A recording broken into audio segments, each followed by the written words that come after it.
How many of y'all excited about your year? Amen. You already spoken?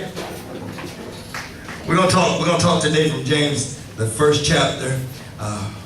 We thank Brother Quay for reading it in its entirety. I probably won't get to nothing about 3 verses of it. Then we'll pick it up next week. But today we're going to talk about the art of consistency. The art of consistency. A consistent mindset, a consistent believer, a consistent Christian. No longer operating out of inconsistency, but operating in a consistent mindset. Consistency, according to Webster's dictionary, means to constantly be flowing in the same principles or course, to retain stability. Consistency means to retain stability, to keep going in the same course and the same principles. To be consistent is one of the qualities that we find that makes the world system work. Anyone that has ever started a business, anyone that has ever started an idea, if they are not consistent in what they believe in, their idea or their business will fall before it even gets off the ground. Many business owners will attest to the fact that they had to stay consistent in order to make that company grow. So when you see companies like McDonald's and IBM and Walmart, they didn't just come about by somebody that had a one-week notion, come on Christian folk, but they had to stay consistent at what they were doing in order to reap the benefits that they were getting, that they are getting now. And everything in the world system plays by consistency. You may have a beautiful voice, but just because your voice is beautiful don't mean that tomorrow you're going to wake up with a recording contract. Sometimes you have to be consistent in that 3-4 years before somebody hears you and is able to sign you. And even when they sign you, it may take another 2 years before your CD is released. But if you stop in the midst of what you're going through, or you stop in the midst of a trial, then you'll never see what the end result is going to be.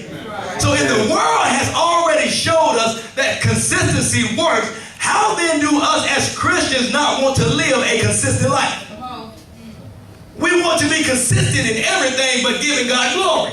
We want to be consistent in everything but building up a strong relationship with God.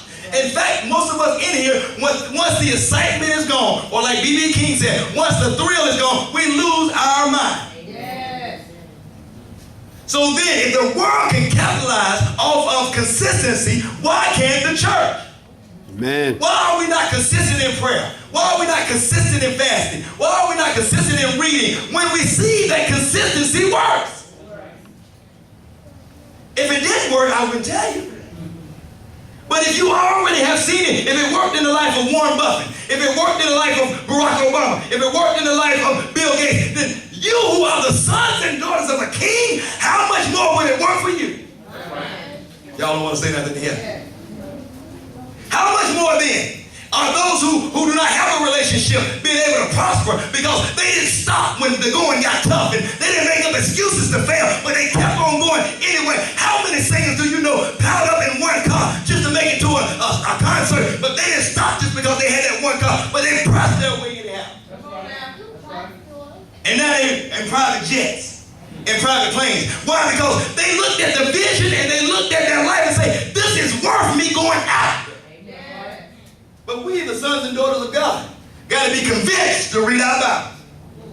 We got to be convinced to pray. Shucks, we got to be convinced to come to church.